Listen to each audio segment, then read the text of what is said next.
Hello everyone, this is our first course on modern management. So in this video, I'm going to have a review of the essentials of our three first chapters. So this chapter number one is introducing modern management principles and concepts. This chapter will be followed by chapter two, which establishes the relationship between management and society. And after that, I will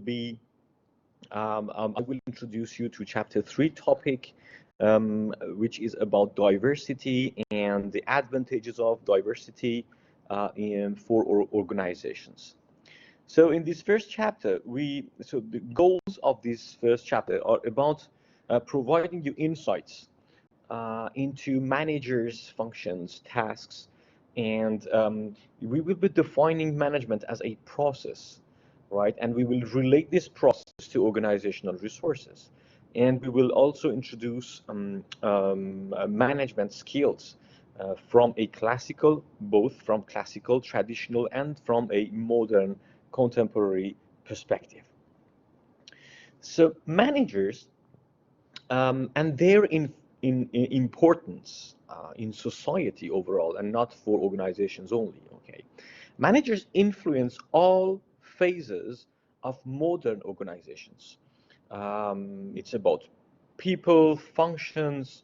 Our society could not exist as it does today without the work of managers who are here to guide various kind of organizations. And for sure, we consider the for-profit enterprises as one type of organization. From Peter Drucker, the business writer perspective of the past century, effective management is probably the main resource of developed countries and the most needed resource of developing ones. In short, all societies desperately need good managers. So let's define management together. So management has to be understood as being a process. If you remember well, um, we together last year defined what a process is. This means that a process is a set of interrelated and interacting activities, right? That are here to accomplish some goals. And as a second point, this process involves and concentrates on reaching organizational goals. And third, it reaches these goals by working with and through people and other kind of organizational resources. So management is about first setting organizational goals and objectives, and then proceeding with these four functions that are about planning, organizing, influencing, and controlling. So what is planning all about? Planning is about defining the activities that are required to reach organizational goals. Then comes the organizing function. Here, the whole organization will start working. This means that managers have assigned responsibilities to people. They have allocated resources, and the whole organization starts working. The next step is influencing. Before applying any kind of control, managers have to ensure that the whole organizational resources of various kinds are focused on achieving organizational goals. So they have to influence these resources to ensure that whole organizational resources are functioning both effectively and efficiently in order to achieve organizational goals. And then comes the controlling function. In fact, what we need to control in organizations is about the level of performance that we are providing, that we are producing, as we move toward our goals and objectives. All of these four functions of management are absolutely interrelated and interdependent. Performance on one function depends absolutely on performance of other functions, and managers use these activities mainly and only for reaching organizational goals. So if management is a process and the process ensures that the whole resources uh, are moving toward objectives and helping the whole organization to be productive. What are the inputs to this process is about organizational resources of various kinds, and what is the output? The output and the goal of this process is to achieve organizational goals. And as this process has to show the right level of performance, we obviously know that performance is about being both effective and efficient. Effectiveness, you remember, is about your capacity to achieve goals, and efficiencies are about how is it that we use resources that are at our disposal in order to achieve our goals. So these four scenarios are possible. Either we are both effective and efficient, or the opposite, we are not effective and we are not efficient, and these two other intermediary solutions. It's only when the whole organization is functioning in both an effective and efficient manner that the organization can thrive. In the opposite, the organization will die and goes out of business very quickly. Um, Management principles are universal. That is, they apply to all kind of organizations and organizational levels.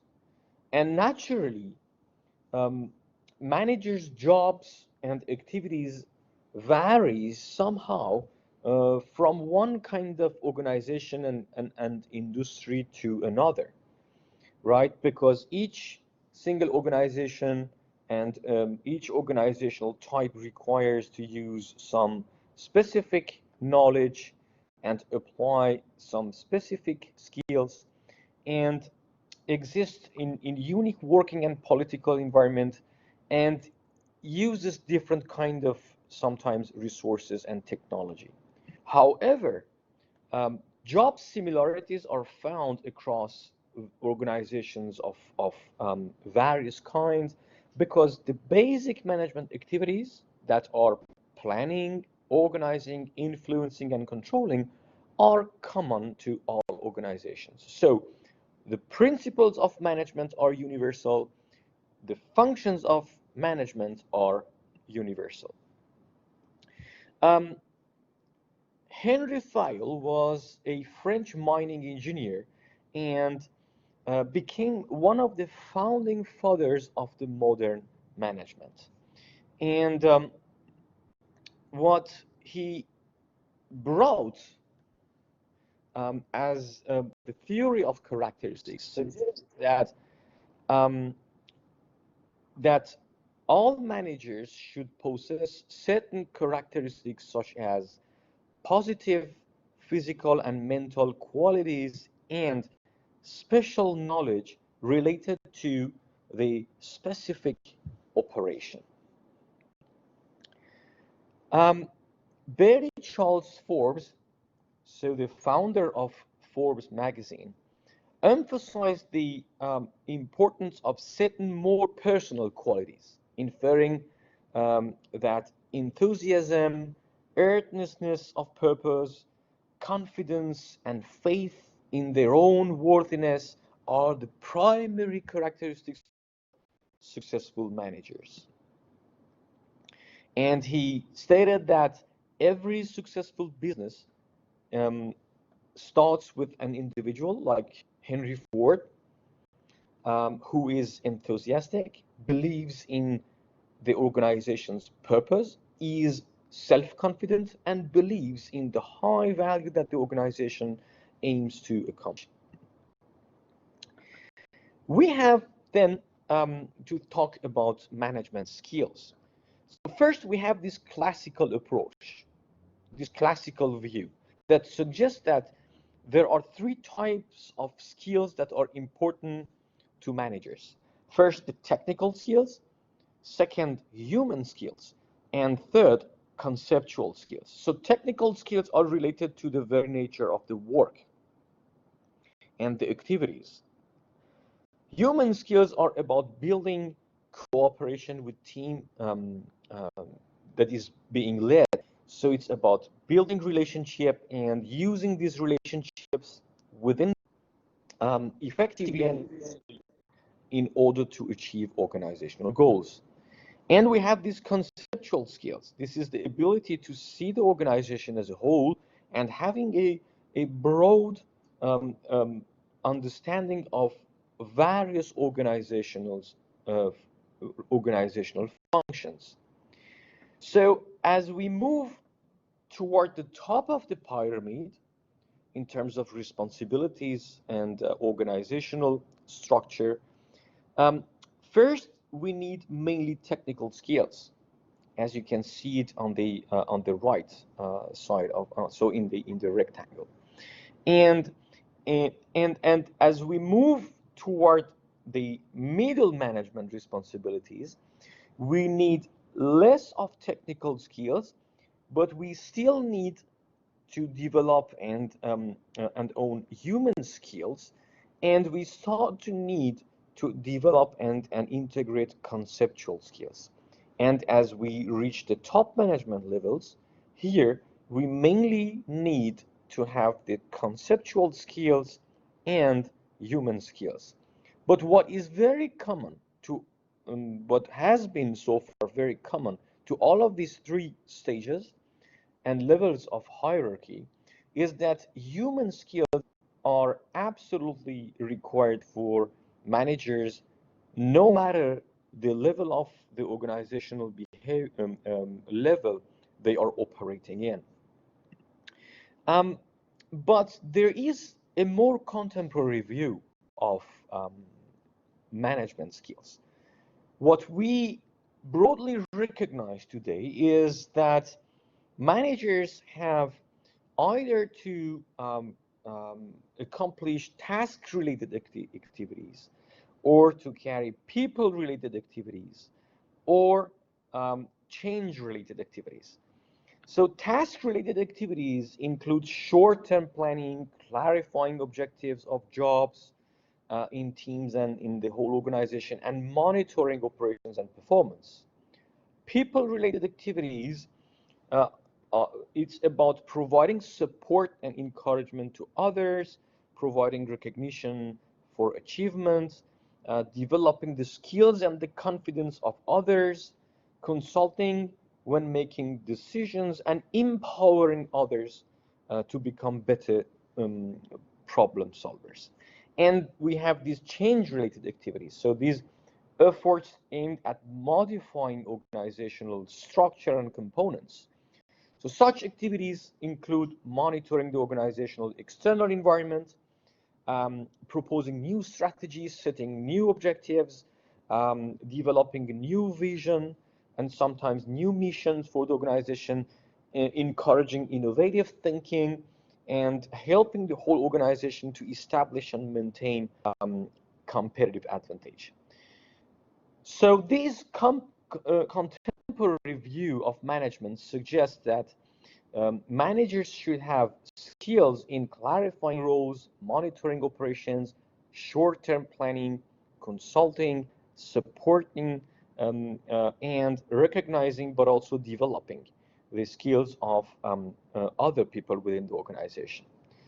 So that is about the essentials of chapter. I absolutely invite you, as you have the whole set of slides, because here I had a light version of it. So I absolutely invite you to read the whole set of slide deck and dig deeper into other kind of details that relate to that chapter and topic.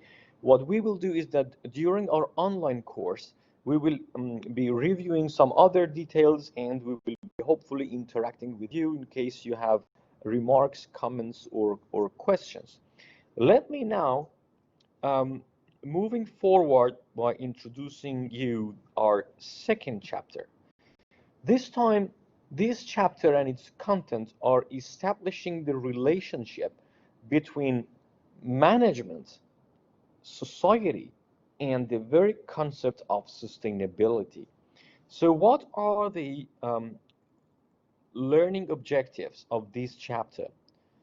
So a thorough understanding of the term social responsibility, insights about social responsiveness of an organization, insights for meeting social audit challenges, thoughts on how to meet philanthropy challenges, ways for building sustainable organizations, and an appreciation for the role that business ethics plays in management. I very seriously invite you to use this title. Top US CEOs say companies should put social responsibility above profit. This happened sometimes last year.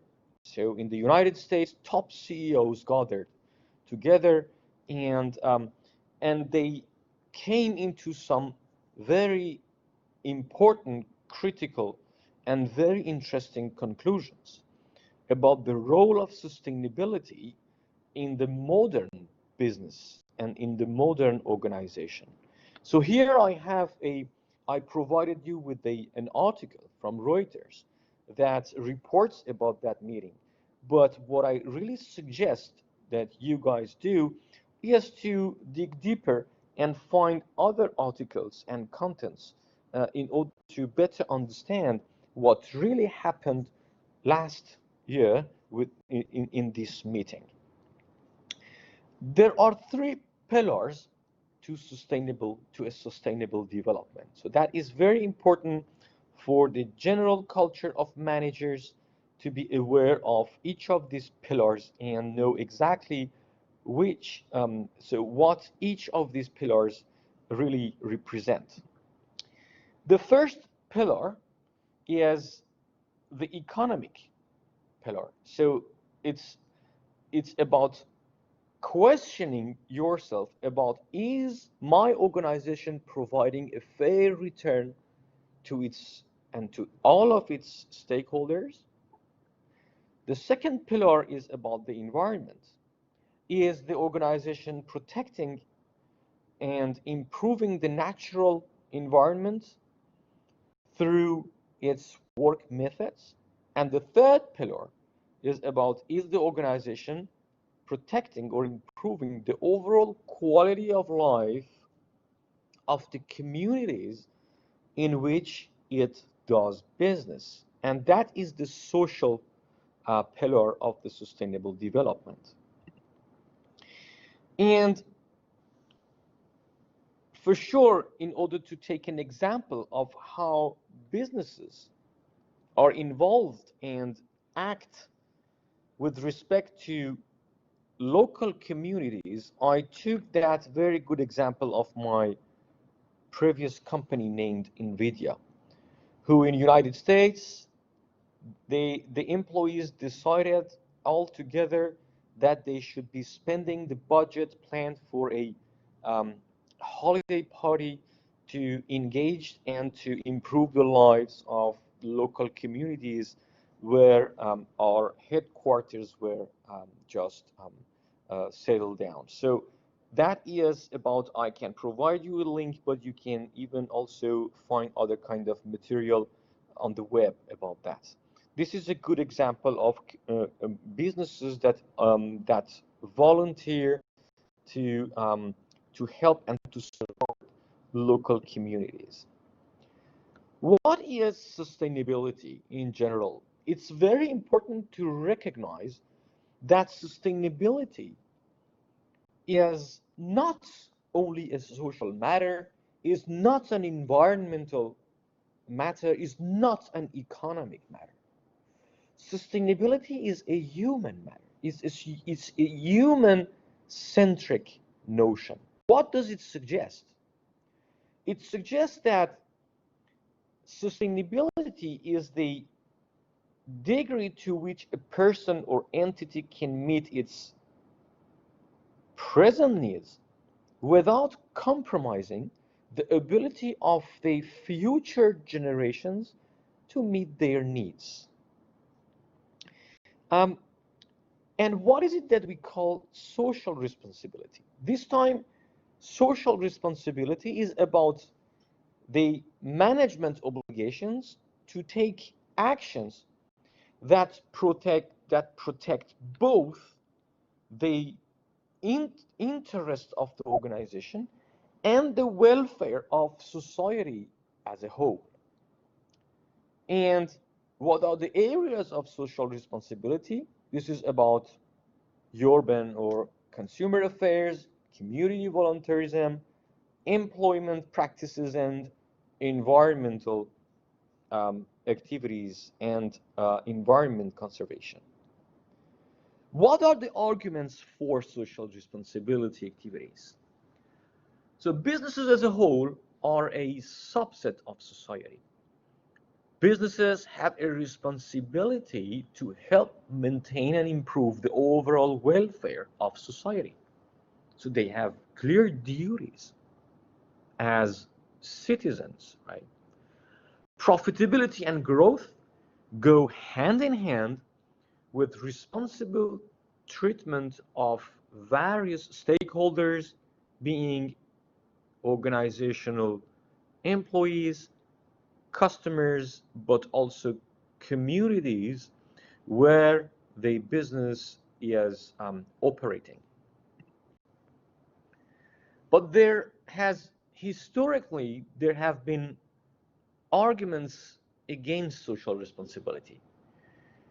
For instance, Milton Friedman, the economist, said businesses being socially responsible conflict with profit interests of business owners. Socially responsible public activities conflict with private organizational objectives. It is unethical even to use owner profits and equity for social interests. And yes, there have been examples in the past where some organizations and CEOs failed in the matter, and very probably um, Milton Friedman is referring to these examples. What are the conclusions about being socially responsible? Businesses and managers should perform all legally first required social responsibility activities.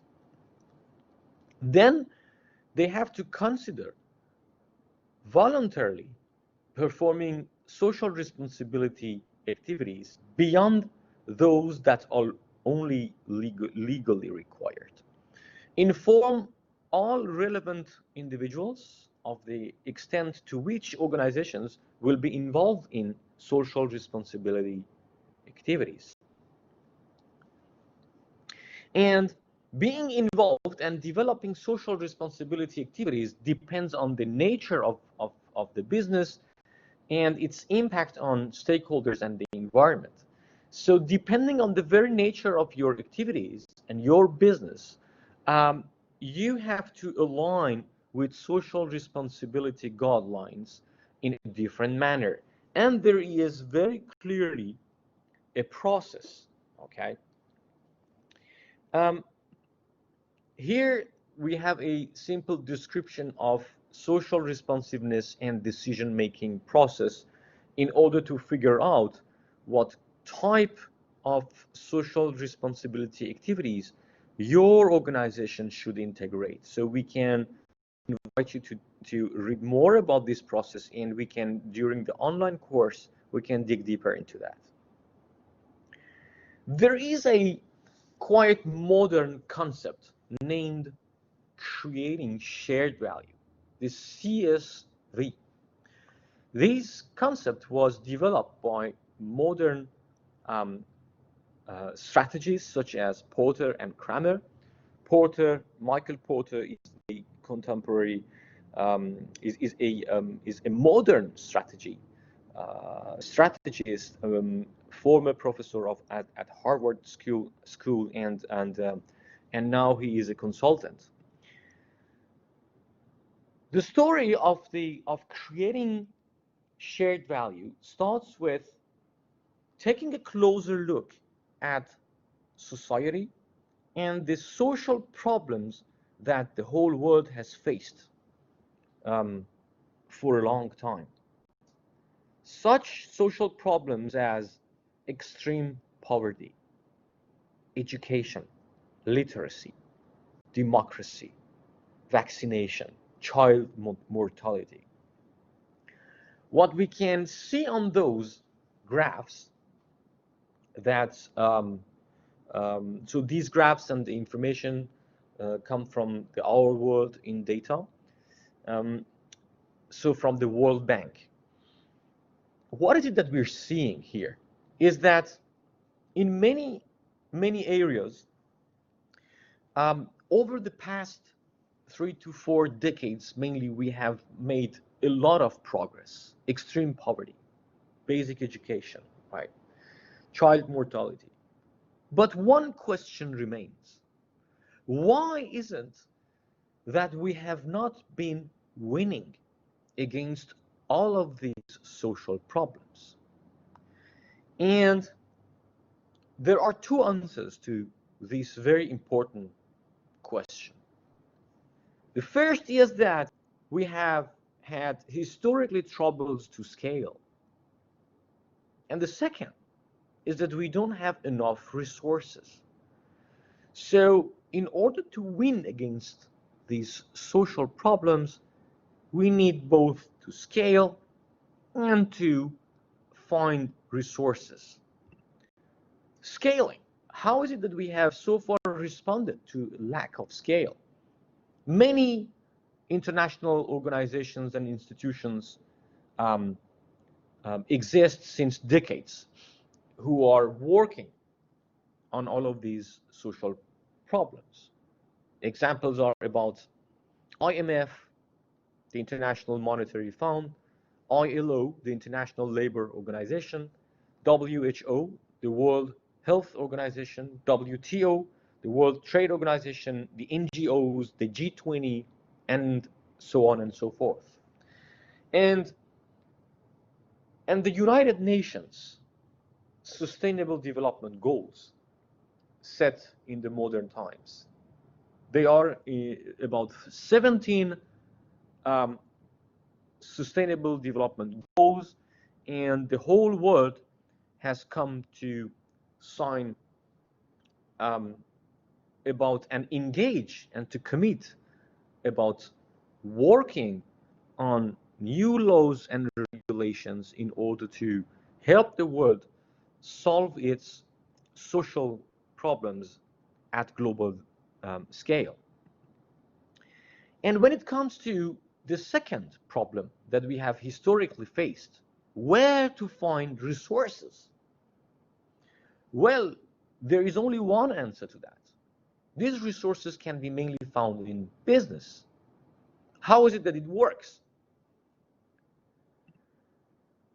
Businesses create value for customers in terms of designing, developing, and selling products to customers.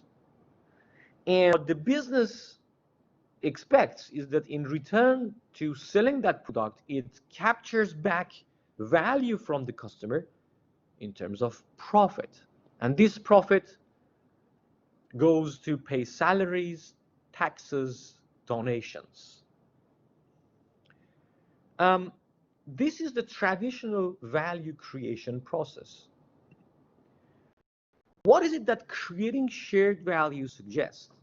Is that businesses integrate in their business models elements that could help them not only create value for their customers through products, but in a way, the products and services they deliver also can create value for the society.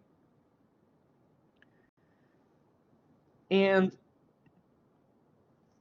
this suggests that we have two kind of approaches: the conventional approach, or the conventional wisdom, and the new way of thinking. The conventional wisdom suggests that business profits and profitability can only damage the world and the society, can only cause and create social problems, such as pollution. This means that conventional wisdom suggests that producing more is synonymous with creating more waste, more pollution. Or, for instance, that safe and healthy workplaces means higher cost, so that would squeeze your margins. But the new way of thinking is that businesses can absolutely profit from solving social problems. So this new thinking and approach suggests that businesses can absolutely make profit by helping social problems through the very concept of creating shared value. And it's ongoing.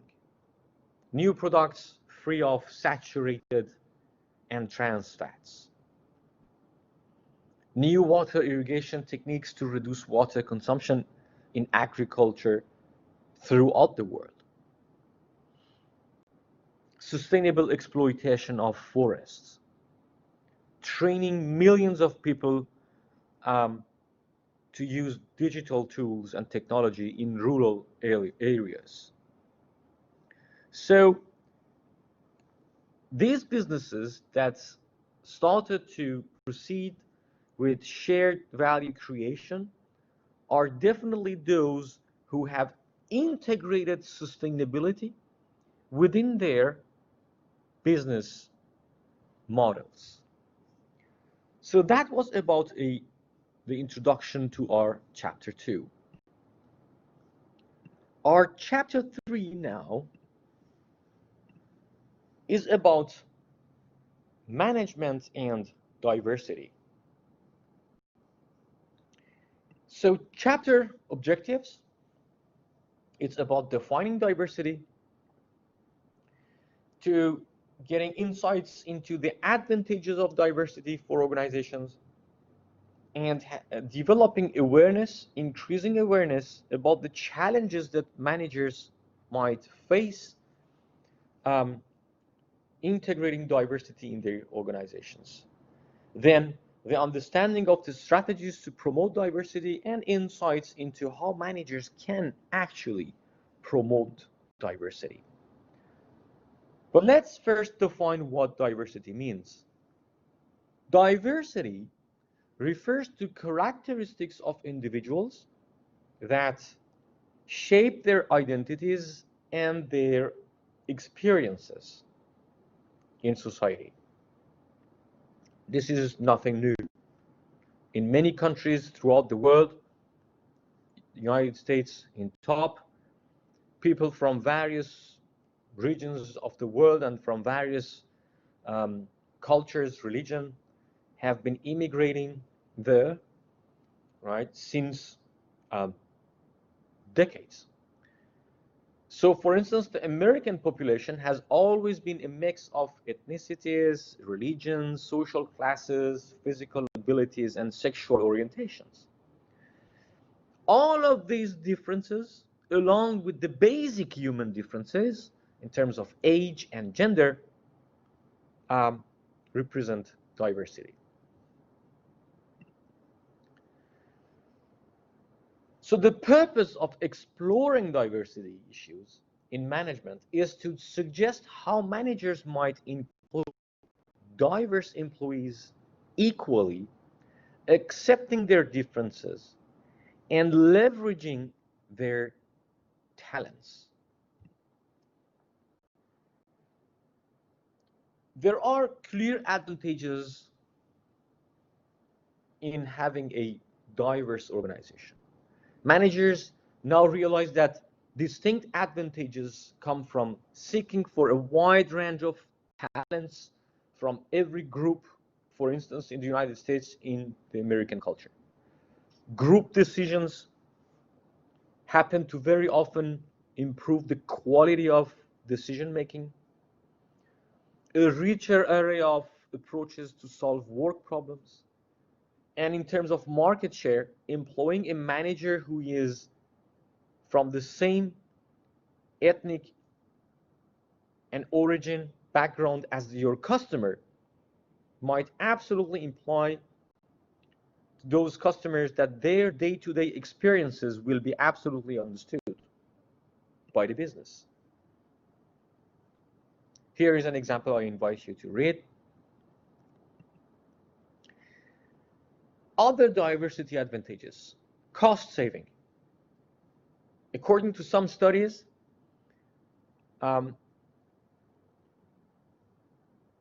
according corporations, high turnover among women and people of color was costing the company an estimated $2 to $4 million each year. So this study showed that the labor cost related to a high level of turnover could be absolutely reduced by integrating some kind of diversity practices that would give non-traditional managers more incentive to stay in the organization. And when non-traditional managers remain in an organization, non-traditional employees at lower levels would feel much more engaged and committed to that company. A study also shows that managers see innovation as a strength of a diverse workforce. A study by Thompson and DiTommaso concluded that a multicultural approach has a positive effect on employees' perception of equity. And this in turn positively affects employee motivation, goal setting and effort and performance. But diversity also represents and has challenges. And among those challenges is the cultural mix and people and bringing people of various origins, cultures, religions might also represent barriers to communication, to mutual understanding. But so this means that in a world where we now, in a very diverse world, in a global diverse world, organizations don't really have the choice. They will have to integrate people of various cultures and origins. But in order to succeed, in order to leverage all the various advantages of a diverse workforce, managers need absolutely to develop the right skills to be actually able to manage a diverse workforce. So here are a few information here in there. I invite you to dig deeper and to read in detail. But there is one thing we should never forget, is that diversity is not only about diversity of religion and culture and origin, is that gender and age are two very important aspects and dimensions of a diverse workforce.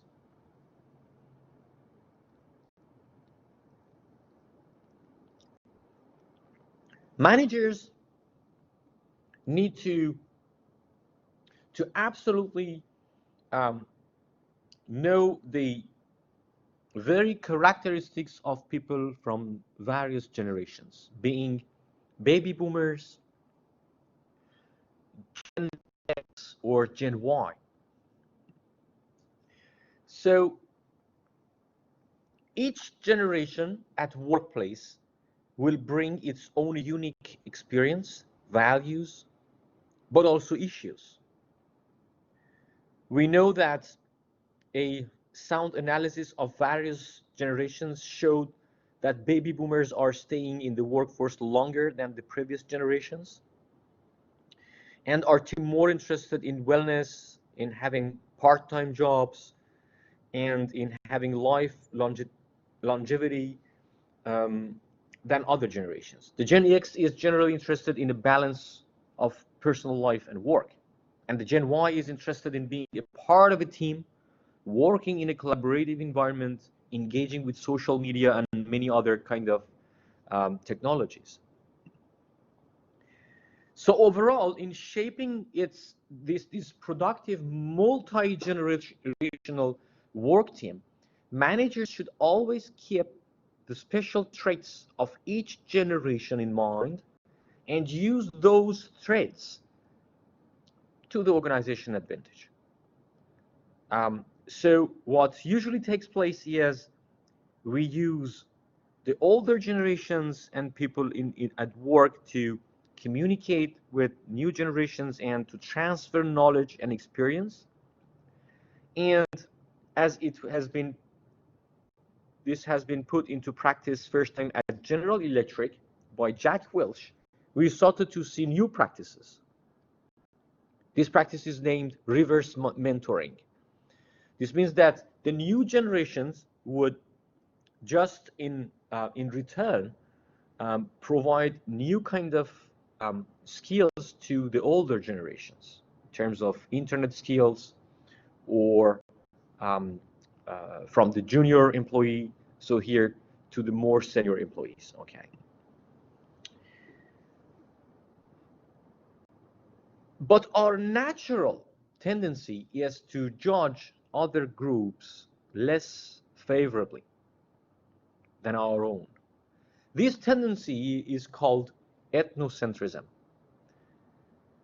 Ethnocentrism is about the belief that one's own group, culture, country, values, customs, are superior to those of others.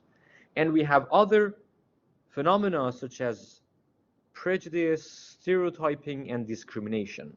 So I invite you definitely to dig deeper into each of these.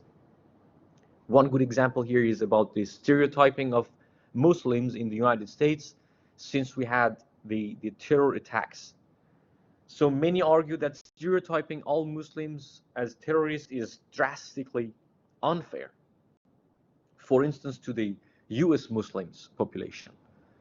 Right? And a recent study showed that of all groups in the United States by now, Muslims are experiencing the most workplace discriminations.